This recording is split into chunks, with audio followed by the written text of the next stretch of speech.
ഞാൻ ഇന്ന് രാത്രി ശുശ്രൂഷിപ്പാൻ ആഗ്രഹിക്കുന്നത് ദാനിയേൽ പ്രവാചകന്റെ പുസ്തകം 3-ാം അധ്യായം അതിൻ്റെ 16-17 വാക്യങ്ങളെ കുറിവാക്യമായി എടുത്തുകൊണ്ടാണ് ഇന്ന് രാത്രി അല്പസമയങ്ങൾ ദൈവവചനത്തിൽ നിന്ന് ചിന്തിക്കുവാനായി കർത്താവിൽ ആഗ്രഹിക്കുന്നത്.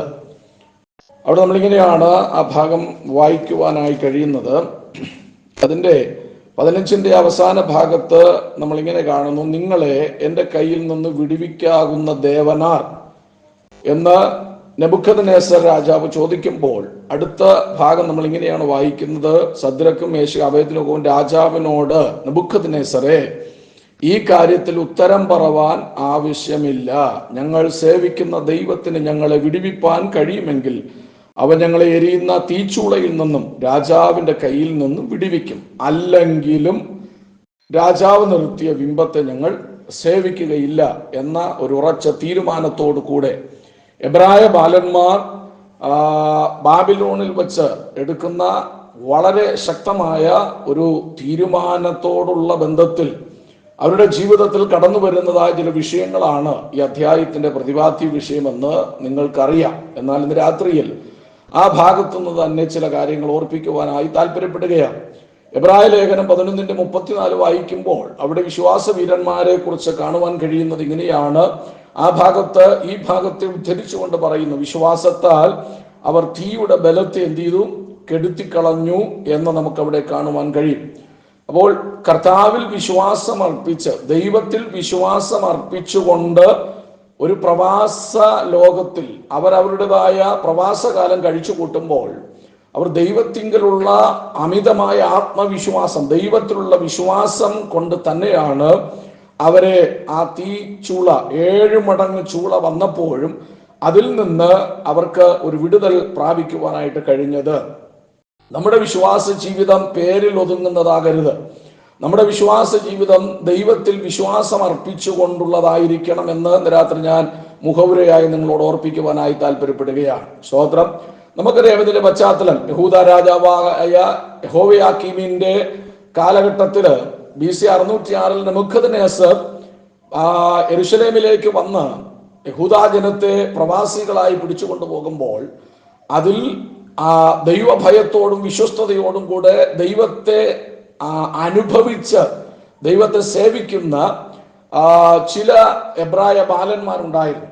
അതിൽ 3 പേരെയാണ് ഇവിടെ നമുക്ക് കാണുവാനായിട്ട് കഴിയുന്നത്. ഇവരിലൊക്കെയും അഗ്രഗണ്യനായിരുന്ന ദാനിയേൽ എന്ന് പറയുന്ന അനുഗ്രഹീതനായ ഒരു ദൈവവൃത്തിനെ കുറിച്ച് നമുക്ക് തിരുവചനത്തിൽ കാണുവാൻ കഴിയും. എന്നാൽ ഇവിടെ നമ്മൾ മനസ്സിലാക്കുവാനുള്ളതായ ആ ഒരു കാരണം, നെബൂഖദ്നേസർ രാജാവ് 90 അടി ഉയരമുള്ള ഒരു സ്വർണ്ണ ബിംബത്തെ ഉണ്ടാക്കി ദൂരസാ സമഭൂമിയിൽ നിർത്തി എന്നിട്ട് ഒരു കൽപ്പന പുറപ്പെടുവിക്കുകയാണ്. അവിടെയുള്ള സ്വദേശത്തുള്ളവരും അടിമകളായിട്ട് വന്നവരും സകല ഭാഷക്കാരും സകല ജാതിക്കാരും എന്ത് ചെയ്യണം, ഈ രാജാവിൻ നിർത്തിയ സ്വർണ്ണ ബിംബത്തിന്റെ മുമ്പിൽ തല കുനിക്കണം എന്ന് ഒരു കൽപ്പന പുറപ്പെടുവിക്കുവാനിടയായി. എന്നാൽ ഈ എബ്രായ ബാലന്മാർ ആ കൽപ്പന കേൾക്കാഞ്ഞിട്ടല്ല, കേട്ടിട്ടും, കാരണം ആ കൽപ്പന കേട്ടിട്ട് ഇവർ എന്ത് ചെയ്തില്ല, ആ വിഗ്രഹത്തിന്റെ മുമ്പിൽ അവർ തലകുനിച്ചില്ല. അതിന് കാരണമുണ്ട്. എബ്രായർ അല്ലെങ്കിൽ യഹൂദ ജനത്തിന് അവർ പ്രമാണമുള്ളവരാണ്.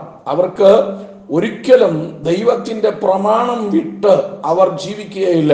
അവരെന്ത് ചെയ്താലും ദൈവവചനം അടിസ്ഥാനപ്പെടുത്തിക്കൊണ്ടാണ് അവരുടെ വിശ്വാസ ജീവിതത്തിൽ അവർ മുൻപോട്ട് പോകുന്നത്. അതുകൊണ്ട് അവർക്ക് പ്രമാണമുണ്ട്, അവർക്ക് നിയമങ്ങളുണ്ട്.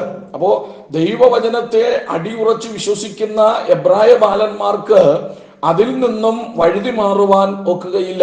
സാഹചര്യങ്ങൾക്ക് അനുസരിച്ച് അല്ലെങ്കിൽ ചുറ്റുപാടുകളെ നോക്കിക്കൊണ്ടല്ല അവർ ദൈവത്തെ സേവിക്കുന്നത്. ഇന്നത്തെ കാലയളവിൽ പലപ്പോഴും നമ്മൾ സാഹചര്യങ്ങളെ നോക്കി, ചുറ്റുപാടുകളെ നോക്കി, അനുകൂല സാഹചര്യമുണ്ടോ, സാധ്യതകളുണ്ടോ, ഇതെല്ലാം നമ്മൾ ആരാഞ്ഞുകൊണ്ട്, ഇതെല്ലാം നമ്മൾ മനസ്സിലാക്കി അങ്ങനെ ഒരു അനുകൂലമായ ഒരു സാഹചര്യം ഉണ്ടെങ്കിൽ മാത്രമേ നമ്മൾ എന്ത് ചെയ്യുള്ളൂ, വിശ്വാസത്തിന് വീറോടുകൂടെ നിൽക്കുവാൻ താല്പര്യപ്പെടുകയുള്ളൂ. എന്നാൽ അവിടെ നമ്മൾ മനസ്സിലാക്കുന്നത് അങ്ങനെയല്ല. പ്രതികൂലമായ സാഹചര്യത്തിന്റെ നടുവിലും അവർ ദൈവത്തിന് വേണ്ടി എന്ത് ചെയ്തു, നിൽക്കുവാൻ തക്കവണ്ണം ഇടയായി എന്ന് നമ്മൾ മനസ്സിലാക്കണം. സ്തോത്രം. എന്നാൽ ഇവിടെ രാജാവിന്റെ ചെവിയിലെത്തി. ചില കൽദയർ വന്നിട്ട് നെബൂഖദ്നേസറിനോട് പറയുകയാണ്, അങ്ങയുടെ കൽപ്പന ധിക്കരിച്ചുകൊണ്ട് ചില എബ്രായ ബാലന്മാർ എന്ത് ചെയ്യുന്നുണ്ട്, അവർ അതിനെ വണങ്ങിയില്ല, ആ കൽപ്പനയെ അവർ തിരസ്കരിക്കുവാനിടയായി എന്ന് പറഞ്ഞു. രാജാവ് അവരെ തന്റെ അടുക്കൽ കൊണ്ടുവരുവാനായി ആവശ്യപ്പെടുകയാണ്. ഒടുവിൽ അദ്ദേഹം ഈ എബ്രായ ബാലന്മാരുടെ മനസ്സ് മാറ്റുവാനായിട്ട് എന്ത് ചെയ്തു, ഒരു അവസരം ഒരുക്കുകയാണ്. വീണ്ടും അവരുടെ മനസ്സ് മാറ്റുവാനായി ഒന്നുകൂടി അവർക്കൊരു അവസരം അവർ നൽകുവാൻ തക്കവണ്ണം ഇടയായി. പക്ഷെ നമ്മൾ അവിടെ മനസ്സിലാക്കേണ്ട ഒരു കാര്യം, രാജകൽപ്പനയാണ്, അതിനെ മറുക്കുവാനും അതിനെ എതിർക്കുവാനും ആർക്കും കഴിയുകയില്ല. പക്ഷേ ഇവർ വിശ്വാസത്തെ മുറുകെ പിടിച്ചുകൊണ്ട്, പ്രമാണത്തെ മുറുകെ പിടിച്ചുകൊണ്ട് ദൈവത്തിന് വേണ്ടി എന്ത് ചെയ്യുക, ഇവർ നിൽക്കുകയാ. എന്നാൽ അവിടെ നമ്മൾ മനസ്സിലാക്കണം, ആ വിഗ്രഹത്തിന്റെ മുമ്പിൽ അവരുടെ തല അവർ കുനിച്ചില്ല.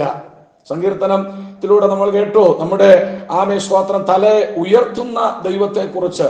എന്നാൽ ഇവിടെ നമ്മൾ മനസ്സിലാക്കണം, വിഗ്രഹത്തിന്റെ മുൻപാകെ അവർ തല കുനിച്ചില്ല. ഇന്ന് രാത്രി ഞാൻ നിങ്ങളോട് ഓർപ്പിക്കുക, നാം കർത്താവിനെ സേവിക്കുവാൻ ഇറങ്ങുമ്പോൾ നാം തല കുനിക്കേണ്ടവരല്ല.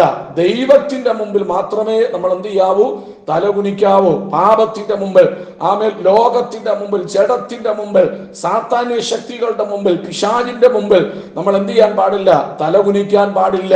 നാം അങ്ങനെ തല കുനിക്കാതെ ദൈവത്തിന്റെ മുൻപാകെ നമ്മൾ തല കുനിച്ചാൽ, ദൈവവചനം വായിക്കുന്നു, അവൻ തക്ക സമയത്ത് എന്ത് ചെയ്യും, നമ്മെ ഉയർത്തുവാൻ തക്കവണ്ണം ഇടയാകും. ഞാൻ എന്റെ ചിന്തയിലേക്ക് വേഗത്തിൽ കടക്കുവാനായി താല്പര്യപ്പെടുകയാണ്. ഇവിടെ രാജാവ് ഒരു അവസരം കൂടെ കൊടുക്കുകയാണ്.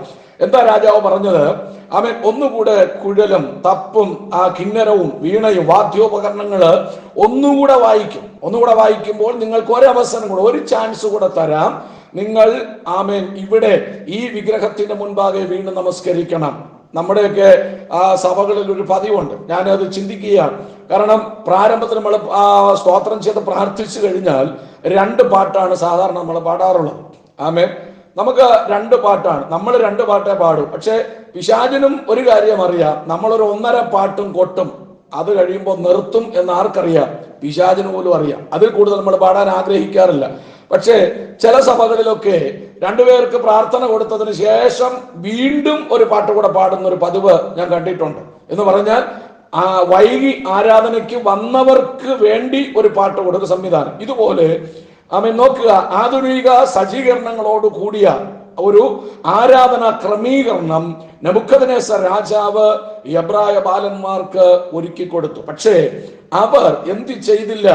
ആ നിയമത്തിന്റെ മുമ്പിൽ, രാജകൽപ്പനയുടെ മുമ്പിൽ ദൈവത്തെ മറന്ന് അവർ കുമ്പിടാൻ അവർ തയ്യാറായില്ല. 3:17-18 നമ്മൾ വായിക്കുമ്പോൾ ഒന്നാമതായി നമുക്കവിടെ കാണുവാൻ കഴിയുന്നത്, ദൈവം ആരാണ്? നമ്മുടെ തീരുമാനങ്ങളെ അറിയുന്നവനാണ് നമ്മുടെ ദൈവം. ദൈവത്തിന് മഹത്വം ഉണ്ടാകട്ടെ. നമ്മുടെ തീരുമാനങ്ങളിലാണ് ദൈവത്തിന്റെ പ്രവൃത്തി വെളിപ്പെടുന്നത്. സ്തോത്രം. നമ്മുടെ തീരുമാനം, ദൈവസന്നിധിയിൽ എടുക്കുന്ന തീരുമാനം, പ്രതികൂലങ്ങൾ നമ്മുടെ ജീവിതത്തിൽ കടന്നു വരാം. വിശ്വാസ ജീവിതത്തെ പിടിച്ചു കുലുക്കുവാൻ മാനുഷിക ശക്തികൾ ഒരു ഭാഗത്ത് എഴുന്നേറ്റ് നിൽക്കുമ്പോൾ, മറുഭാഗത്ത് പൈശാചിക ശക്തികൾ നമ്മെ കീഴടക്കുവാനായിട്ട് അശ്രാന്ത പരിശ്രമം നടത്തി ലോകവും ജഡവും പിശാചും ഒരുപോലെ ദൈവജനത്തിനെതിരെ വെല്ലുവിളിച്ച് നമ്മുടെ ആത്മീകതകളിൽ നിന്നും നമ്മെ അടർത്തി മാറ്റുവാൻ ശ്രമിക്കുമ്പോൾ, ഇന്ന് രാത്രി ഞാൻ നിങ്ങളോട് പറയാം, നാം ദൈവത്തിന്റെ സന്നിധിയിൽ എടുക്കുന്ന തീരുമാനങ്ങൾ അത് ഉറപ്പുള്ളതാകുന്നു എങ്കിൽ ഇന്ന് രാത്രി ആ തീരുമാനത്തിന്റെ മേൽ ദൈവത്തിന് പ്രവർത്തിക്കുവാനായിട്ട് കഴിയും. അപ്പോസ്തലനായ പൗലോസ് റോമർക്ക് എഴുതിയ ലേഖനം 8:35 എന്താ പറയുന്നത്? കർത്താവിന്റെ സ്നേഹത്തിൽ നിന്നും എന്നെ വേർപിരിക്കുന്നത് ആര്? കഷ്ടതയ്ക്കോ പട്ടിണിയോ ഉപദ്രവമോ നഗ്നതയോ ആപത്തോ വാളോ എന്ത് തന്നെ ആയിക്കൊള്ളട്ടെ, ഇവയ്ക്കൊന്നിനും യേശുവിങ്കൽ നിന്നും എന്നെ അടർത്തി മാറ്റുവാൻ കഴിയുകയില്ല. പൗലോസിന്റെ ജീവിതത്തിന്റെ ഒരു തീരുമാനമായിരുന്നു. ഹല്ലേലൂയ. എത്ര കഷ്ടത വന്നാലും, എത്ര പ്രയാസങ്ങൾ വന്നാലും, എത്ര പ്രതിബന്ധങ്ങൾ കടന്നു വന്നാലും, യേശുക്രിസ്തുവിന്റെ സ്നേഹത്തിൽ നിന്ന് എന്നെ വേർപിരിക്കുവാൻ ഇവയ്ക്കൊന്നിനും സാധ്യമല്ല എന്ന ഒരു ഉറച്ച തീരുമാനത്തില് പൗലോസ് തന്റെ വിശ്വാസ ജീവിതം നയിച്ചു. ഒടുവിൽ പ്രതികൂലങ്ങൾ ഇല്ലാഞ്ഞിട്ടല്ല, വെല്ലുവിളികൾ കടന്നു വരാഞ്ഞിട്ടല്ല, ഒറ്റ വാക്കിൽ പറഞ്ഞാൽ ഒരുപക്ഷെ യേശുക്രിസ്തു അനുഭവിച്ചതിനേക്കാൾ ഏറെ പ്രതികൂല സാഹചര്യങ്ങളിലൂടെയൊക്കെ പലവട്ടം പൗലോസ് കടന്നു പോയിട്ടുണ്ട്.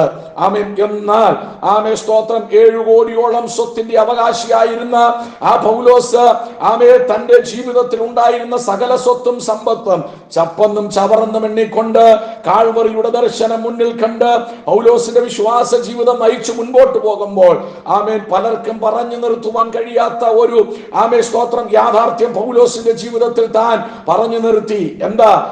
സ്തോത്രം ഓട്ടം തികച്ചു, വിശ്വാസം കാത്തു, ഇനി നീതിയുടെ കിരീടം ദൈവം എനിക്കായി വെച്ചിരിക്കുന്നു. അതെ, ദൈവസന്നിധിയിൽ എടുത്തതായ തീരുമാനത്തിൽ അപ്പോസ്തലനായ പൗലോസ് തന്റെ ജീവിതത്തെ ഉറപ്പിച്ചപ്പോൾ, അത് അടിയുറച്ച് ആ തീരുമാനത്തിൽ നിന്നപ്പോൾ പൗലോസിന് പറയാനുള്ള വാക്കുകൾ, ഞാൻ പാനീയയാഗമായി ഒഴിക്കപ്പെടുന്നത് ശരിയാണ്, പക്ഷേ ഞാനിവിടെ അവസാനിക്കുന്നില്ല. ഞാൻ എന്റെ ഓട്ടം തികച്ചു, എന്റെ വിശ്വാസത്തെ ഞാൻ കാത്തു, ഇനി എനിക്ക് പ്രാപിക്കുവാനുള്ള ആ കിരീടം ഞാൻ പ്രാപിക്കുവാനായിട്ട് എന്ത് ചെയ്യുകയാണ്? ഞാൻ എന്റെ വിശ്രമ നാട്ടിലേക്ക് വിട്ടുപിരിഞ്ഞ്, അങ്ങനെ ഒരു പദമാണ് പൗലോസ് പറയുന്നത്, വിട്ടുപിരിഞ്ഞ് ഞാൻ ക്രിസ്തുവിനോട് കൂടെ ഇരിക്കുവാൻ ആഗ്രഹിക്കുന്നു. കഷ്ടതകളെ വിട്ടുപിരിഞ്ഞ്, ഈ ലോകത്തെ വിട്ടുപിരിഞ്ഞ്, ഈ ലോകത്തിന്റെ ബന്ധങ്ങളെ വിട്ട്, ഈ ലോകത്തിന്റെ പ്രതികൂലങ്ങളെ വിട്ട് ഞാൻ വിശ്രമത്തിലേക്ക് കടന്നു പോകുന്നു എന്ന് പൗലോസിന് പറയാൻ കഴിഞ്ഞത് തന്റെ വിശ്വാസ ജീവിതത്തിൽ, തന്റെ ശുശ്രൂഷയുടെ മധ്യത്തിൽ അദ്ദേഹത്തിന്റെ ഉറച്ച തീരുമാനം തന്നെയായിരുന്നു. അവിടെയും തീരുന്നില്ല.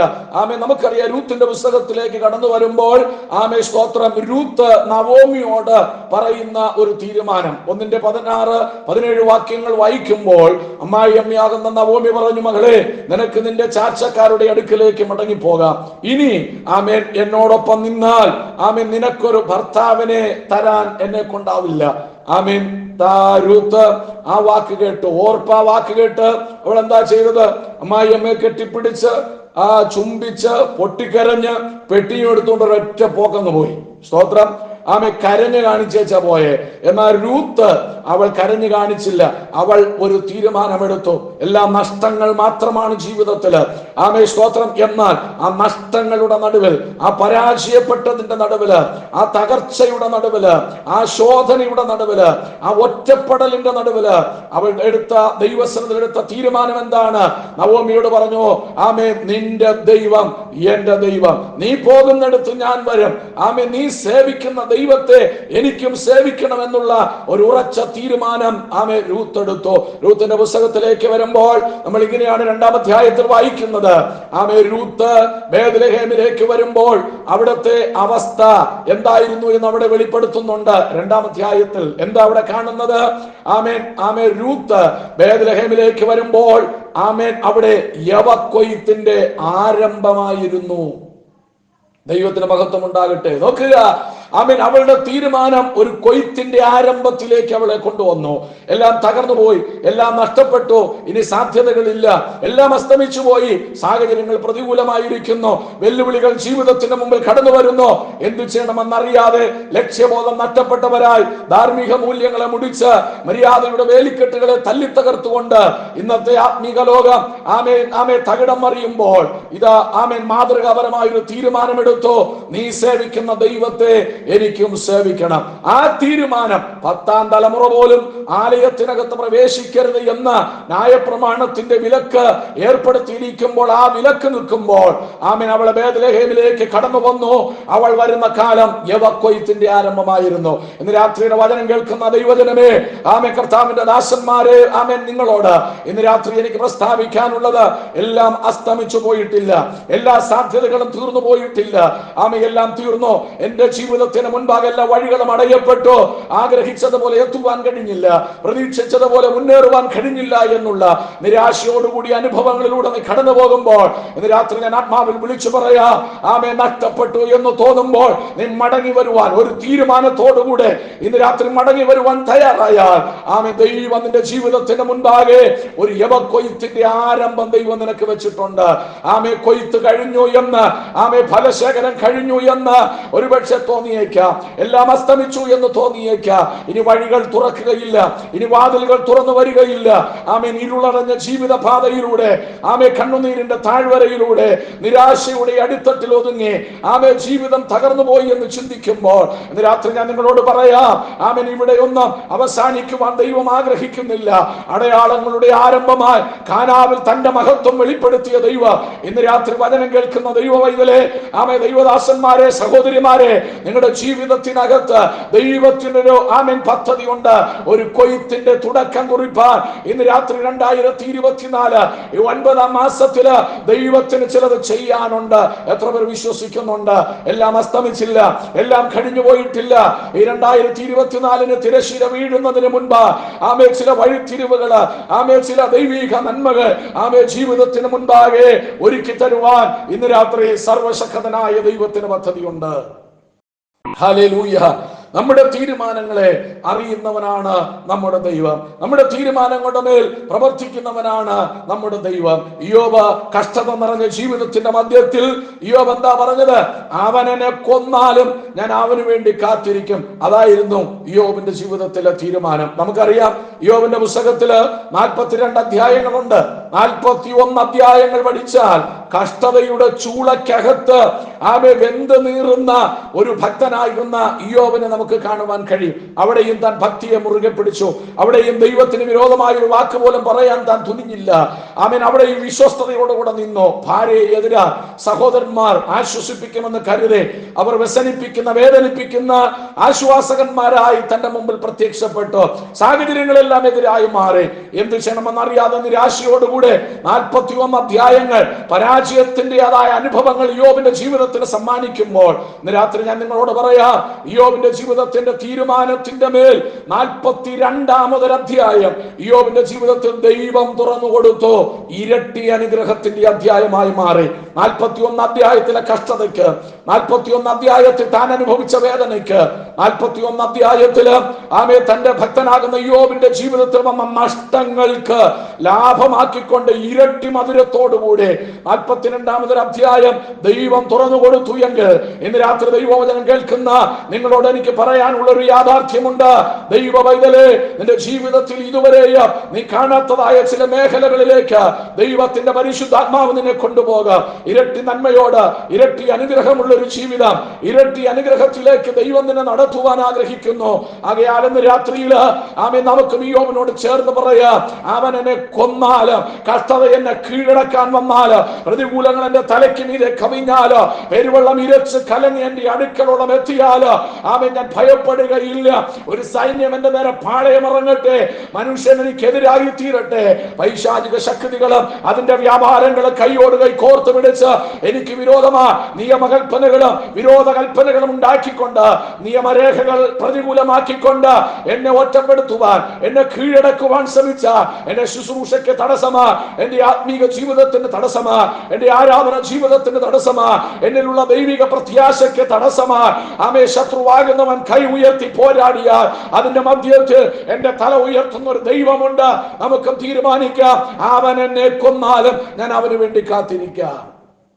ഈ രാത്രി ഞാൻ നിങ്ങളോട് പറയാം, നമ്മുടെ വിശ്വാസ ജീവിതത്തിൽ നമുക്ക് ആവശ്യമായിരിക്കുന്നത് ഒരു ഉറച്ച തീരുമാനമാണ്. കർത്താവിന് മഹത്വം ഉണ്ടാകട്ടെ. തീരുമാനങ്ങളെ അറിയുന്ന ഒരു കർത്താവ് നമുക്കുണ്ട്. തീരുമാനത്തിന്റെ മേൽ പ്രവർത്തിക്കുന്ന ഒരു ദൈവം നമ്മോട് കൂടെയുണ്ട്. ഹല്ലേലൂയ. നമ്മുടെ കുലം ചോദിക്കുന്നില്ല, നിറം ചോദിക്കുന്നില്ല, നമ്മുടെ സാഹചര്യം ചോദിക്കുന്നില്ല, നമ്മുടെ പണത്തിന്റെ വലിപ്പം ചോദിക്കുന്നില്ല, വിദ്യാഭ്യാസം എത്രയെന്ന് ചോദിക്കുന്നില്ല. സ്തോത്രം. അതെല്ലാം ഇവിടുത്തെ സംഘടനകൾക്ക് അവരിൽ അധിഷ്ഠിതമായിരിക്കുമ്പോൾ അതിനപ്പുറമായി മുഖം നോക്കാതെ സ്തോത്രം നമ്മുടെ ഹൃദയങ്ങളെ വിവേചിച്ചുകൊണ്ട് നമ്മുടെ തീരുമാനങ്ങളുടെ മേൽ നമുക്ക് വേണ്ടി ഉത്തരം പറയുന്ന, നമുക്ക് വേണ്ടി മറുപടി പറയുന്ന ഒരു സർവശക്തനായ ദൈവമുണ്ട്. നെബൂഖദ്നേസർ രാജാവ് എബ്രായ ബാലന്മാരോട് ചോദിച്ചൊരു ചോദ്യമുണ്ട്. എന്താണെന്നറിയോ? നിങ്ങളെ എന്റെ കയ്യിൽ നിന്നും വിടുവിക്കുവാൻ കഴിയുന്ന ദേവൻ ആരാണ്? Praise the lord. ആമേൻ. അവർ മറുപടി പറഞ്ഞൊരു ഭാഗമുണ്ട്. രാജാവേ, ഇക്കാര്യത്തിൽ ഞങ്ങൾക്ക് മറുപടി പറയാനില്ല. Praise the lord. അങ്ങനെ അവർ ഒരു ഉറച്ച തീരുമാനമെടുത്തു. തീരുമാനത്തിന്റെ മേൽ ദൈവത്തിന്റെ പ്രവർത്തിക്ക് പ്രവർത്തി വെളിപ്പെടുവാൻ തക്കവണ്ണം ഇടയാ.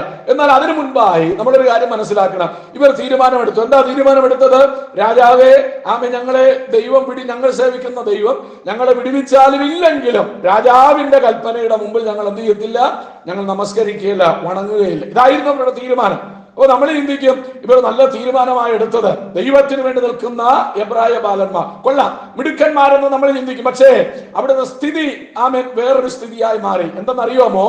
ഇവർ തീരുമാനമെടുത്തു കഴിഞ്ഞപ്പോൾ രാജാവ് കൽപ്പന പുറപ്പെടുവിക്കുകയാ. എന്താ കൽപ്പന? സ്തോത്രം, തീച്ചൂള 7 മടങ്ങ് വർദ്ധിപ്പിക്കുവാനായിട്ട് എന്ത് ചെയ്യുകയാണ്? രാജാവ് കൽപ്പന കൊടുക്കുകയാ. നോക്കുക, എബ്രായ ബാലന്മാരുടെ തീരുമാനത്തിന്റെ മുൻപിൽ തീച്ചൂള 7 മടങ്ങ് വർദ്ധിപ്പിക്കുവാൻ രാജാവ് കൽപ്പന പുറപ്പെടുവിച്ചു. ഇന്ന് രാത്രി ഞാൻ പറയാം, നമ്മളൊരു തീരുമാനമെടുത്ത് ദൈവസ്ഥലം നിൽക്കുമ്പോൾ അപ്പോഴാണ് നമ്മൾ മനസ്സിലാക്കേണ്ടത്. സ്തോത്രം, എന്താ? പ്രതികൂലം വന്നതുപോലെയല്ല, അതിന്റെ 7 മടങ്ങ് പ്രതികൂലം നമ്മൾ അനുഭവിക്കേണ്ടി വരും. ഹല്ലേലൂയ. നമുക്കറിയാം, പലപ്പോഴും നമ്മൾ തീരുമാനങ്ങൾ എടുത്ത് ദൈവസന്നിധിയിൽ തീരുമാനവും പ്രതിഷ്ഠയും ഒക്കെ എടുത്ത് പുതുക്കി നമ്മൾ ഇനിയെങ്കിലും കുറച്ചുകൂടെയൊക്കെ ഒന്ന് റെഡിയാകണം, ദൈവത്തിന് വേണ്ടി നിൽക്കണം, പ്രയോജനപ്പെടണം എന്നൊക്കെ പറഞ്ഞ് നമ്മൾ തീരുമാനമെടുത്ത് വീട്ടിലേക്ക് ചെല്ലുമ്പോൾ, ഉദാഹരണം, വീട്ടിൽ നിന്ന് തന്നെ നമ്മൾ അനുഭവിക്കുന്ന, ഇന്നലെ വരെ അനുഭവിക്കാത്ത വലിയ പ്രശ്നമായിരിക്കും ചാടി പുറപ്പെടുന്നത്. അല്ലെ? സ്തോത്രം. ചിലരൊക്കെ കടിച്ചു കീറാൻ പാകത്തിന് വന്ന് നിൽക്കും. നമുക്കറിയാം, അയ്യോ ഞാൻ തീരുമാനമെടുത്തതാ, ഞാൻ പ്രതിഷ്ഠ പുതുക്കിയതാ. ഇവിടെ നോക്കുക, അവരെടുത്ത തീരുമാനം, ഞങ്ങൾ ഈ ദൈവത്തെ സേവിക്കുകയുള്ളൂ. ദൈവത്തെ സേവിക്കാൻ തീരുമാനമെടുത്ത എബ്രായ ബാലന്മാരുടെ ജീവിതത്തില് പ്രതികൂലം 7 മടങ്ങ് വർദ്ധിപ്പിച്ചു. ഒരു ഒരു ബാബിലോണിലുള്ള ഒരു കൽദയർക്ക് കൊടുക്കാനിരുന്ന ആ ശിക്ഷ എബ്രായ ബാലന്മാർക്കായി വന്നപ്പോൾ അത് 7 മടങ്ങ് വർദ്ധിക്കുവാനിടയായി. ഹല്ലേലൂയ. എന്തിനാ? നമ്മുടെ തീരുമാനത്തിൽ നിന്ന് നമ്മെ മാറ്റുവാൻ, വ്യതിചലിപ്പിക്കുവാൻ, നമ്മുടെ പ്രതീക്ഷയിൽ നമ്മെ മാറ്റത്തിലേക്ക് കൊണ്ടുപോകുവാൻ, നമ്മുടെ തീരുമാനങ്ങളിൽ നിന്ന് നമ്മെ ഒഴിവാക്കുവാൻ, നമ്മുടെ ഉറപ്പ് നഷ്ടപ്പെടുത്തുവാൻ, നമ്മുടെ വിശ്വാസം നഷ്ടപ്പെടുത്തുവാൻ പ്രതികൂലങ്ങൾ നമ്മുടെ ജീവിതത്തിനെതിരെ കടന്നു വരും. പക്ഷേ ഒരു കാര്യം നമ്മൾ മനസ്സിലാക്കണം, ദൈവസന്നിധിയിൽ തീരുമാനമെടുത്ത് ദൈവത്തിന് വേണ്ടി നിൽക്കുവാൻ ആഗ്രഹിക്കുന്ന ദൈവ പൈതലേ, സ്തോത്രം, നാം തീരുമാനമെടുക്കുമ്പോൾ പ്രതികൂലം നമുക്കെതിരായി വന്നാലും 7 മടങ്ങ് തീച്ചൂള നമുക്കെതിരായി എരിഞ്ഞാലും നമ്മൾ ഒരു കാര്യം മനസ്സിലാക്കണം, നഷ്ടം ദൈവത്തെ സേവിക്കുന്നവർക്കല്ല, നമുക്കെതിരായി നിൽക്കുന്നവർക്കാണ് നഷ്ടം. ഹല്ലേലൂയ. ഇവിടെ നോക്കിയാൽ നമുക്ക് മനസ്സിലാവും, രാജാവ് ഇവിടെ ചെയ്യുന്ന പരിപാടികളെല്ലാം പാഴ്പണികളായി മാറി. ചിലവ്, സമയം, ഇതെല്ലാം നഷ്ടപ്പെട്ടു.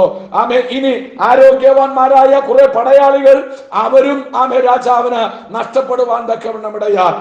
സദൃശവാക്യം 26-27 വായിക്കുമ്പോൾ അവിടെ ഇങ്ങനെ കാണുന്നു, കുഴികുഴിക്കുന്നവൻ അതിൽ വീഴും, കല്ലുരുട്ടുന്നവന്റെ മേലത് ഉരുളുവാൻ തക്കവണ്ണം ഇടയാകും. നിനക്ക് ദോഷം ചെയ്യുവാൻ നീ ദൈവത്തെ മുറുകെ പിടിച്ചാൽ, നീ ദൈവസ്ഥന വിശ്വസ്തയോടെ നിന്നാൽ, നിന്റെ തീരുമാനത്തിൽ ഉറച്ചു നിന്നാൽ, ഒരു ഭാഗത്ത് പ്രതികൂലങ്ങൾ തല ഉയർത്തി വരാം, എന്നാൽ അവിടെ ആ പ്രതികൂല ശക്തികൾക്ക് നമ്മെ കീഴടക്കുവാൻ കഴിയുകയില്ല. കാരണം പൗലോസ് പറയുന്ന ഒരു ഭാഗം ഞാൻ ആവർത്തിക്കട്ടെ, ഞാൻ ആരെ വിശ്വസിച്ചിരിക്കുന്നു എന്നെനിക്കറിയാം, അവൻ എന്റെ ഉപനിധി, അവസാനത്തോളം എന്നെ കാക്കുവാൻ അവൻ ശക്തനാണ് എന്ന് ഇന്ന് രാത്രി തിരിച്ചറിയേണ്ടത് ആവശ്യമാണ്. അപ്പോൾ ദൈവത്തിന്റെ വിടുതൽ നമ്മുടെ ജീവിതത്തിൽ വെളിപ്പെടണമെങ്കിൽ ഒന്ന്, നമ്മൾ തീരുമാനങ്ങളിൽ ഉറപ്പുള്ളവരായിരിക്കണം. നമ്മുടെ തീരുമാനങ്ങളെ അറിയുന്ന ദൈവം നമുക്ക് വേണ്ടി അത്ഭുതങ്ങളെ ചെയ്യുന്നവനാണ്. ഹല്ലേലൂയ. സമയം കടന്നു പോകുന്നുണ്ട്, വേഗത്തിൽ ആ ഭാഗം മുൻപോട്ട് ചിന്തിക്കുവാനായി താല്പര്യപ്പെടുകയാണ്. നോക്കുക, അവരുടെ തീരുമാനത്തിന്റെ മേൽ ശത്രുപക്ഷത്തു നിന്ന് പ്രതികൂലം 7 മടങ്ങ് വർദ്ധിച്ചു. എന്നാൽ ദൈവത്തിന്റെ പക്ഷത്തു നിന്ന് എന്താ സംഭവിച്ചത്? രാജാവ് കൽപ്പന കൊടുത്തു, ഇവരെ കൈയും കാലും ബന്ധിച്ച് അവർ ഇട്ടിരുന്ന ആ വസ്ത്രത്തോട്, പടച്ചട്ടയോട് ഒക്കെ അവരെന്ത് ചെയ്യാൻ പറഞ്ഞു? തീച്ചൂളയിലേക്ക് വലിച്ചെറിയാൻ പറഞ്ഞു. സ്തോത്രം. എന്നാൽ അവിടെ നമ്മൾ വായിക്കുമ്പോൾ ആ തീച്ചൂളയ്ക്കകത്ത് ഇറങ്ങി വന്ന് വിടിവിക്കുന്ന ഒരു ദൈവത്തെയാണ് നമുക്ക് അവിടെ കാണുവാൻ കഴിയുന്നത്. Price the Lord. ഒരു പക്ഷത്ത്, അതായത് ശത്രുപക്ഷത്ത് ആമേൻ ശത്രു 7 മടങ്ങ് ചൂള വർദ്ധിപ്പിക്കുമ്പോൾ ആമേൻ നാം സേവിക്കുന്ന ദൈവം എന്താ ചെയ്തത്? ആമേൻ അവൻ നമ്മുടെ പ്രതികൂലത്തിന്റെ മധ്യത്തിൽ അവൻ ഇറങ്ങി വന്ന് നമ്മെ വിടുവിക്കുവാൻ തക്കവണ്ണമിടയാകുന്നു. ഹല്ലേലൂയ. ആമേൻ. ഞാൻ പറയാം, ഒന്നുകിൽ ദൈവം നമ്മുടെ കഷ്ടത നമുക്ക് മാറ്റിത്തരും, ഇല്ലെങ്കിൽ നമ്മൾ സേവിക്കുന്ന ദൈവം നമ്മുടെ കഷ്ടതയിൽ ഏറ്റവും അടുത്ത തുണയായിട്ട് ദൈവം നമ്മുടെ കൂടെ കാണും. Price the Lord. ഹല്ലേലൂയ. ആമേൻ. ആ ഭാഗം നമ്മൾ മനസ്സിലാക്കണം. പലരും പ്രാർത്ഥിക്കുന്ന കേട്ടിട്ടുണ്ട്, കർത്താവ് എന്റെ കഷ്ടത മാറണം, എന്റെ പ്രയാസം മാറണം. ഞാൻ പറയാം, ദൈവദാസന്മാരെ, കഷ്ടത മാറുവാനൊന്നും നമ്മൾ കിടന്ന് പ്രാർത്ഥിച്ച് മെനക്കെടണമെന്നില്ല. സ്തോത്രം. ദൈവഹിതമാണെങ്കിൽ ദൈവം കഷ്ടത മാറ്റിത്തരട്ടെ.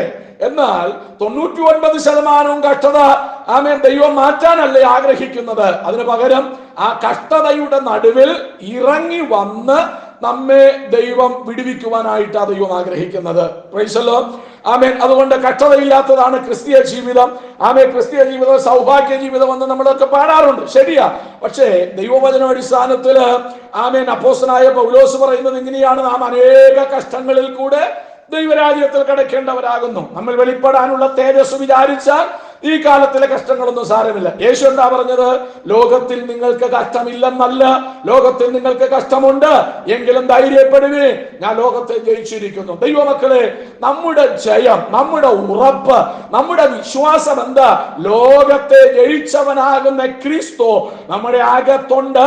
അതാണ് നമ്മുടെ ഉറപ്പ്, അതാണ് നമ്മുടെ വിശ്വാസം. അതുകൊണ്ട് ആ കഷ്ടത വന്നിട്ട് നമ്മൾ തളരാത്തത്, അതുകൊണ്ട് ആ പ്രതികൂലം വന്നിട്ട് നമ്മൾ തകരാത്തത്, അതുകൊണ്ട് ആ കണ്ണുനീരിന്റെ അപ്പം തിന്നിട്ട് ഞെരുക്കത്തിന്റെ അനുഭവങ്ങളിലൂടെ കടന്നുപോയിട്ട് ആമേൻ നാം ഇടറിപ്പോകാത്തതിന്റെ കാരണം നമുക്കൊരു ഉറപ്പുണ്ട്. ആമേ, കഷ്ടത വരുമ്പോൾ നമ്മെ കൈവഴിയുന്നവനല്ല നാം സേവിക്കുന്ന ദൈവം. കഷ്ടങ്ങളിൽ ഏറ്റവും അടുത്ത തുണയാ അവൻ നമ്മോട് കൂടെ ഇരിക്കുന്ന ദൈവമാണ്. ഇന്ന് രാത്രി കർത്താവിന് മഹത്വം ഉണ്ടാകട്ടെ. ഹല്ലേലൂയ. ആമേ. കഷ്ടത നമ്മുടെ ജീവിതത്തിൽ പ്രത്യാശകൾ വർദ്ധിപ്പിക്കുവാനിടയാകും. എന്തിനാ കഷ്ടത? ആമേ, സ്തോത്രം. യാക്കോബിന്റെ പുസ്തകത്തിൽ നമ്മൾ വായിക്കുന്നത്, കഷ്ടത വരുമ്പോൾ, പരീക്ഷ കടന്നു വരുമ്പോൾ നമ്മൾ കൊള്ളാകുന്നവരായി തെളിയും. എന്തിനാ കഷ്ടത? ആമേ, നമ്മൾ തെളിയാൻ വേണ്ടിയാ. എങ്ങനെ കൊള്ളാകുന്നവരായി തെളിയണം? എന്തിനാ കൊള്ളാകുന്നവരായി തെളിയുന്നത്? ആമേ, കൊള്ളാകുന്നവരായി തെളിഞ്ഞാൽ മാത്രമേ കർത്താവ് വാഗ്ദത്തം ചെയ്ത ജീവകിരീടം പ്രാപിക്കുവാൻ കഴിയുകയുള്ളൂ. ഹല്ലേലൂയ. ഇവിടെ ആമേ പലതും നേടാൻ കഴിയും, ഇവിടെ പലതും പ്രാപിക്കുവാൻ കഴിയും. പക്ഷേ ദൈവരാജ്യത്തിൽ ആമേ എന്തെങ്കിലും ഉണ്ടാകണമെങ്കിൽ, പ്രാപിക്കണമെങ്കിൽ ആമേൻ ഇവിടെ കഷ്ടതകളിലൂടെ വിശ്വാസ ജീവിതത്തെ നമ്മൾ ആമേ തെളിയിക്കേണ്ടത് ആവശ്യമായിരിക്കുന്നു. 4 പാട്ടും പാടി 2 സാക്ഷ്യവും പറഞ്ഞ് ഒരു പ്രസംഗം നടത്തുന്നതല്ല ആമേ വിശ്വാസ ജീവിതം എന്നുള്ളത്. ഇന്ന് രാത്രി നമ്മൾ മനസ്സിലാക്കണം. ഉറച്ച തീരുമാനത്തോട് പ്രതികൂലങ്ങൾ വന്നാലും വെല്ലുവിളികൾ കടന്നു വന്നാലും ആമേൻ അതൊക്കെ കീഴടക്കുവാൻ കഴിയുകയില്ല എന്ന ആ ഉറപ്പോടുകൂടെ നാം മുൻപോട്ട് പോകുമ്പോൾ ആമേ കഷ്ടതയിൽ ഇറങ്ങി വന്ന് വിടുവിക്കുന്നവനായ ദൈവം നമ്മളോട് കൂടെയുണ്ട്. ഈ കർത്താവ് ഇവർക്ക് വേണ്ടി പ്രത്യക്ഷപ്പെട്ടു. ഈ ദൈവം തീക്കകത്തിറങ്ങി വന്നു. തീക്കകത്തിറങ്ങി വന്ന കാഴ്ച ആര് കണ്ടു? ആമേ നെബൂഖദ്നേസർ കണ്ടു. നെബൂഖദ്നേസർ കണ്ടിട്ട് ആമേ തന്റെ ആമേ പ്രിയപ്പെട്ടവരെ വിളിക്കുക. ആമേൻ അരികത്ത് വിളിച്ചേച്ച് അവരോട് ചോദിച്ചൊരു ചോദ്യമുണ്ട്. എന്താണെന്നറിയോ?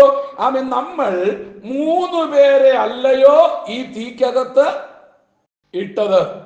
4മതായി ഒരുത്തനെ കാണുന്നു, അവൻ ദൈവപുത്രനോട് സദൃശ്യനായിരിക്കുന്നു. അപ്പോൾ നെബൂഖദ്നേസറിനൊരു സത്യം മനസ്സിലായി.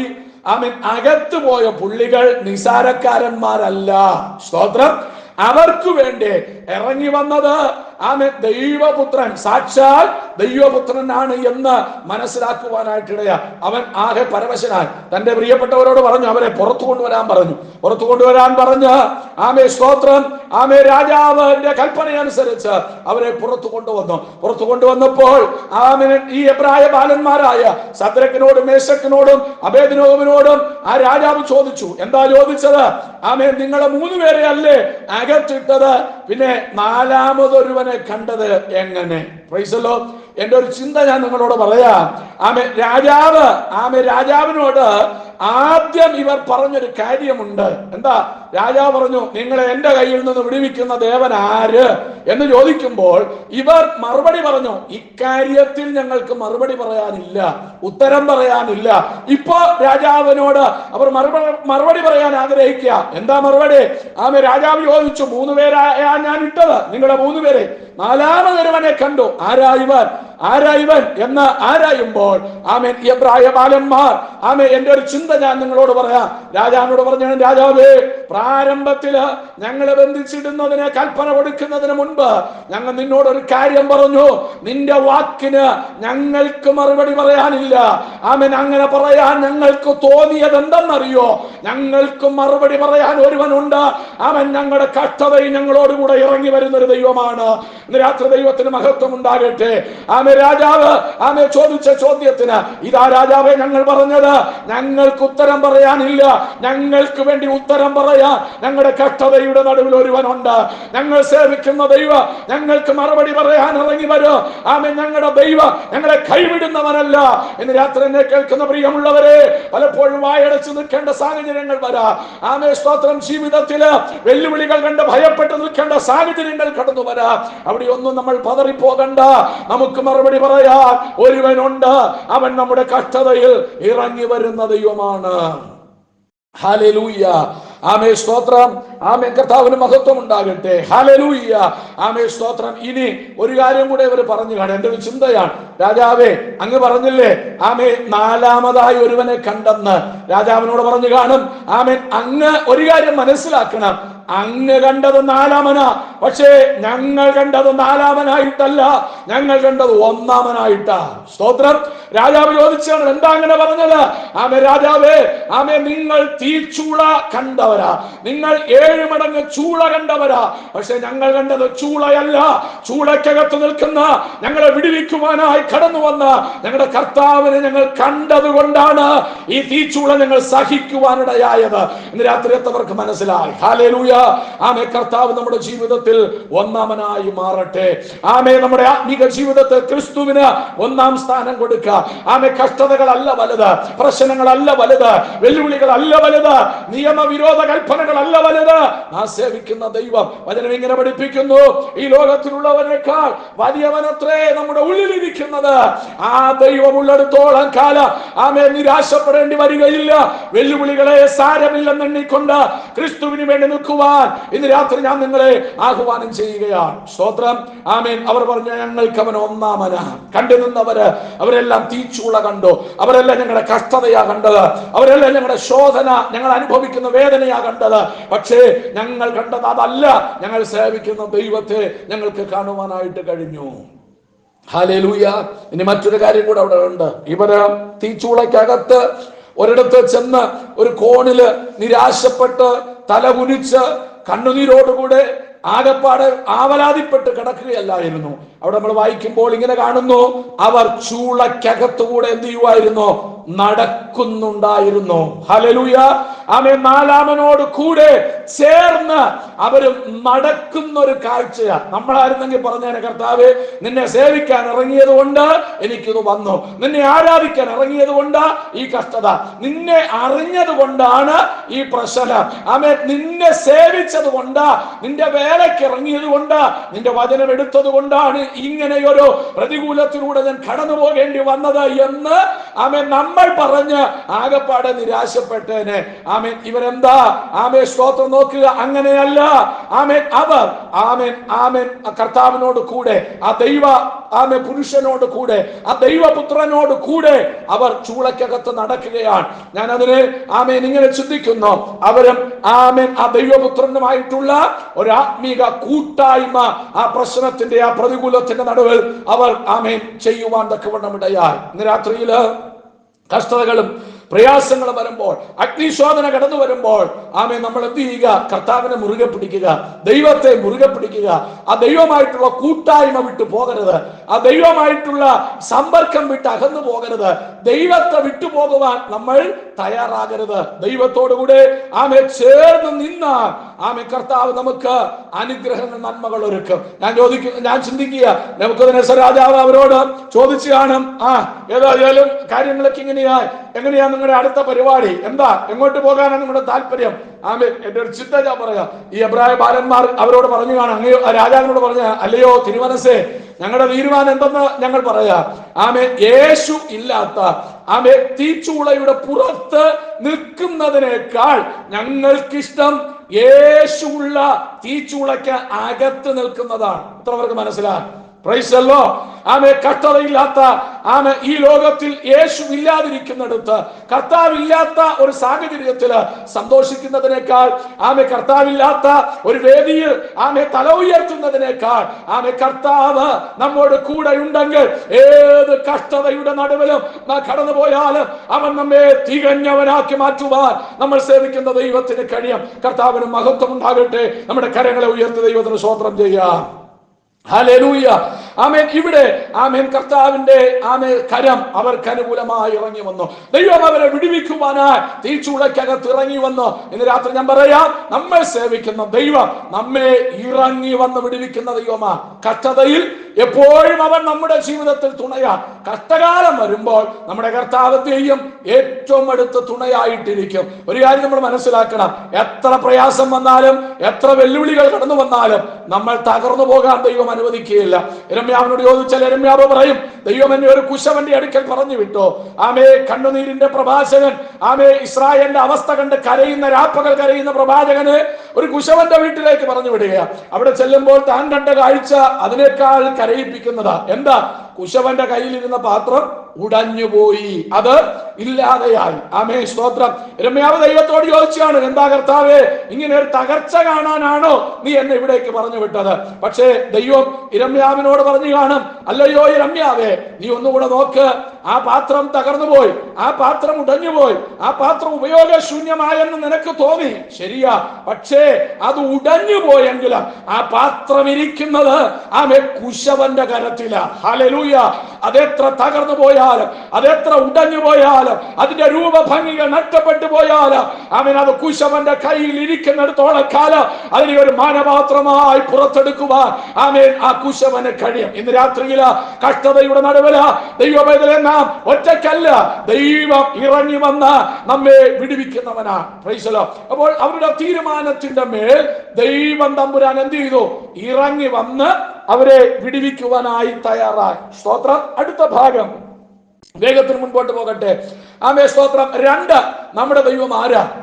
സ്തോത്രം. ഇവര് തീയുടെ പുറത്ത് വെച്ച് ഈ എബ്രായ ബാലന്മാരെ, അവരുടെ കൈകാലുകളെ ഒക്കെ എന്ത് ചെയ്തു? രാജാവിന്റെ ആൾക്കാര് ബന്ധിച്ചു എന്ന് നമ്മൾ വായിക്കുന്നു. അവരെ തീയിലേക്ക് വലിച്ചെറിയുമ്പോൾ അവർ ബന്ധിക്കപ്പെട്ടവരായിട്ടാണ് തീക്കകത്ത് വീഴുന്നത്. പക്ഷേ ചില നിമിഷങ്ങൾ കഴിഞ്ഞപ്പോൾ രാജാവ് നോക്കുമ്പോൾ പറയുക, ദേ അവർ കെട്ടഴിഞ്ഞവരായി നടക്കുന്നു. Price the Lord. നമ്മുടെ ദൈവം ബന്ധനങ്ങളെ അഴിക്കുന്നവനാണ് നമ്മുടെ ദൈവം. മനസ്സിലാകുന്നുണ്ടോ? ഇന്നത്തെ കാലഘട്ടത്തിലെ പ്രവാചകന്മാർ പറയുന്ന ദൂതല്ല ഇന്ന് രാത്രി ഞാൻ ഓർപ്പിക്കുന്നത്. സ്തോത്രം. ചിലരൊക്കെ വന്നാൽ ഫുൾ ടൈം ബന്ധനമാ. ചിലർ ബന്ധനം അഴിക്കാനായിട്ടാ വരുന്നത്. സ്തോത്രം. ഈ മാസവും ബന്ധനം, അടുത്ത മാസം വിളിച്ചാൽ അടുത്ത മാസവും ബന്ധനം. അവർ ബന്ധനത്തിന്റെ ആൾക്കാർ അവിടെ നിൽക്കട്ടെ. എന്നാൽ ഇവിടെ നോക്കുക, ഒരിക്കലായി ബന്ധിക്കപ്പെട്ടവർ ഒരു പ്രതികൂലത്തിന്റെ അകത്ത് വന്നപ്പോൾ, തീക്കകത്തു വന്നപ്പോൾ, തീക്ക് പുറത്ത് ബന്ധിക്കപ്പെട്ടവർ തീക്കകത്ത് ബന്ധനമഴിഞ്ഞ സ്വതന്ത്രരായിട്ട് സ്വർഗം അവരെ വിടുവിപ്പാൻ തക്കവണ്ണം ഇടയാ. കർത്താവ് ബന്ധനം അഴിക്കുമ്പോൾ ഒരു കാര്യം മനസ്സിലാക്കി, ഈ ചൂള എന്തിനാണ് എന്ന് ഇപ്പൊ ചോദിച്ചാൽ എബ്രായ ബാലന്മാർ പറയും, രാജാവിന്റെ ബന്ധനം തീക്കകത്തു വച്ച സ്വർഗം അഴിച്ചത്. ഹല്ലേലൂയ. എന്തിനായി കഷ്ടത? ചില ബന്ധനങ്ങൾ അഴിയുവാൻ. എന്തിനായി കഷ്ടത? ചില പ്രശ്നങ്ങൾ മാറുവാൻ. എന്തിനായി വെല്ലുവിളി? നിന്നെ സ്വതന്ത്രനായി പുറത്തു കൊണ്ടുവരുവാൻ ഇന്ന് രാത്രിയില് ദൈവത്തിന് ആഗ്രഹമുണ്ട്. ഹല്ലേലൂയ. അവിടെ ഒരു പ്രത്യേകതയുണ്ട് ആ ബന്ധനം അഴിയുന്നതിന്. സ്തോത്രം. നോക്കുക, അവർ അറിയാതെ അവരുടെ കെട്ടുമാത്രം കരിഞ്ഞുപോയി. സ്തോത്രം. അവരുടെ വസ്ത്രത്തിന് ദോഷം വന്നില്ല, അവരുടെ തലമുടിക്ക് പോലും ദോഷം വരാൻ ദൈവം എന്ത് ചെയ്തില്ല? അനുവദിച്ചില്ല. ഇന്ന് രാത്രി ഞാൻ ഒരു ദൂത് കൂടെ പറയാം. വിഗ്രഹത്തിന് മുമ്പിൽ തലകുനിയാത്ത എബ്രായ ബാലന്മാരുടെ തലമുടി പോലും കരിഞ്ഞു പോകാൻ ദൈവം അനുവദിക്കാതെ അവരെ പുറത്തു കൊണ്ടുവരുവാൻ തക്കവണ്ണമിടയാ. അവരെ ബന്ധിച്ച കയറുകൾ തകർന്നു മാറുവാൻ തക്കവണ്ണമിടയാ. തീക്ക് പുറത്തവർ ബന്ധിക്കപ്പെട്ടവരാ. തീക്കകത്തവർ ബന്ധനം അഴിയപ്പെട്ടവരാ. ഇന്ന് രാത്രിയിൽ രോഗബന്ധനങ്ങൾ, സാമ്പത്തിക ബന്ധനങ്ങൾ, കടഭാരം എന്ന ബന്ധനം, ശാപത്തിന്റെ കെട്ടുകൾ മുഖം അഴിച്ചു മാറ്റി ഇന്ന് രാത്രി നമ്മെ സ്വതന്ത്രമാക്കി ക്രിസ്തുവിനുള്ള സ്വാതന്ത്ര്യം തരുവാൻ ഇന്ന് രാത്രി കർത്താവ് ആഗ്രഹിക്കുന്നു. പാപത്തിന് ബന്ധിക്കപ്പെട്ട ഒരു പാപിയായ മനുഷ്യനായി നീ ജീവിക്കുവാനല്ല, പാപത്തിന്റെ ബന്ധനങ്ങളെ അഴിച്ച് ശാപത്തിന്റെ കെട്ടുകളെ അഴിക്കുവാൻ കാൽവറിയിൽ നമുക്ക് വേണ്ടി പകരക്കാരനാ അവസാനത്തുള്ള രക്തം വരെ വിലയാ സ്വന്തം തോളിൽ തലയായിച്ചുകൊണ്ട് സകലതും നിവർത്തിയായി എന്ന് പ്രസ്താവിച്ചുകൊണ്ട് മാനവരാശിയുടെ പാപത്തിന്റെ പ്രായശ്ചിത്തം കാൽവറിയിൽ സ്തോത്രം സ്വർഗം ചെയ്തു തീർക്കുമ്പോൾ ഇന്ന് രാത്രിയിലും ശാപം അഴിക്കുവാനല്ല ദൈവം നമ്മെ ആക്കി വെച്ചിരിക്കുന്നത്. പ്രതികൂലത്തിന്റെ നടുവിൽ വിശ്വാസതയോടുകൂടെ ദൈവമുഖത്തേക്ക് നോക്കി നിന്നാൽ ഏത് ബന്ധനങ്ങളെയും അഴിച്ച് നമ്മെ സ്വതന്ത്രരാക്കി വിടുന്ന ഒരു സർവശക്തനായ ദൈവം നമ്മോട് കൂടെയുണ്ട്. ഇന്ന് രാത്രി എന്നെ കേൾക്കുന്ന പ്രിയമുള്ളവര്, ഒന്ന്, നമ്മുടെ തീരുമാനങ്ങളെ അറിയുന്നവനാണ് നമ്മുടെ കർത്താവ്. നമ്മുടെ തീരുമാനത്തിന്റെ മേൽ ദൈവം നമുക്കായി ഇറങ്ങി വരുന്നു.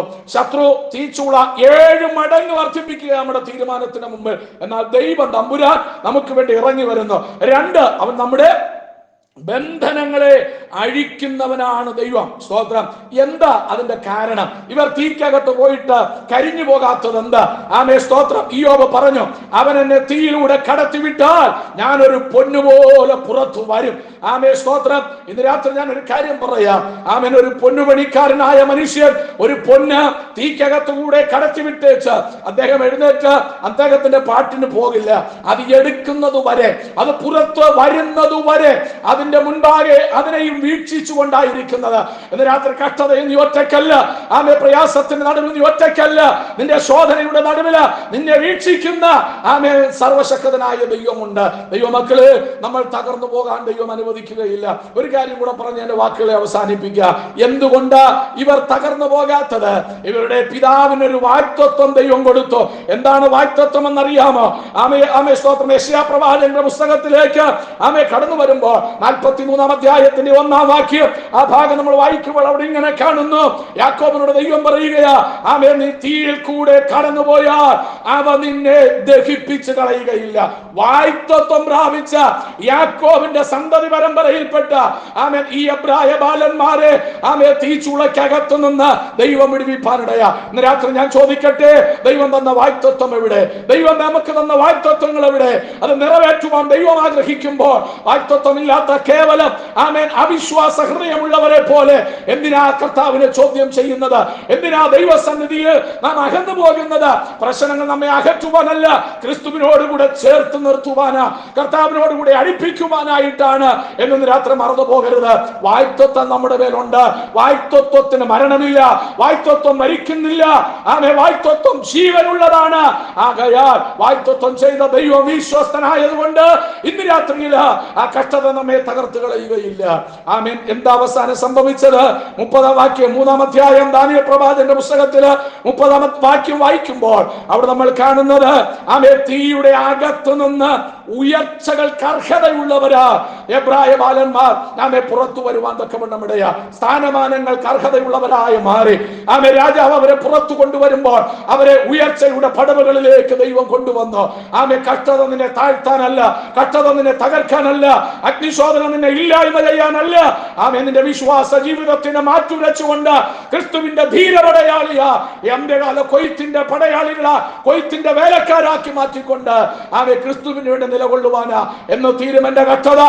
എന്ന് നാം ചോദിക്കുന്ന ചോദ്യത്തിന് മറുപടി ഇന്ന് രാത്രി ഞാൻ പറയാ, ഒന്നുകിൽ ഈ ഭൂമിയിലുള്ള വാസം അവസാനിച്ച് നാം അങ്ങോട്ട് പോകണം, ഇല്ല എങ്കിൽ ആ കർത്താവ് നമ്മുടെ അടുക്കലേക്ക് വരണം. ഇത് രണ്ടും സംഭവിക്കാതെ കഷ്ടത മാറുകയില്ല. എന്നാൽ കഷ്ടതയിൽ നമ്മെ തികഞ്ഞവരാക്കി മാറ്റുന്ന വിശ്വാസത്തിന്റെ നായകനും പൂർത്തി വരുത്തുന്നവനുമായ യേശുവിനെ ധ്യാനിച്ചുകൊണ്ട് നമ്മുടെ വിശ്വാസത്തിന്റെ നാളുകൾ മുൻപിലേക്ക് നയിക്കുവാൻ ഞാൻ നിങ്ങളെ ആഹ്വാനം ചെയ്തുകൊണ്ട് ഞാൻ എന്റെ വചനത്തിൽ നിന്ന് വിരമിക്കുന്നു.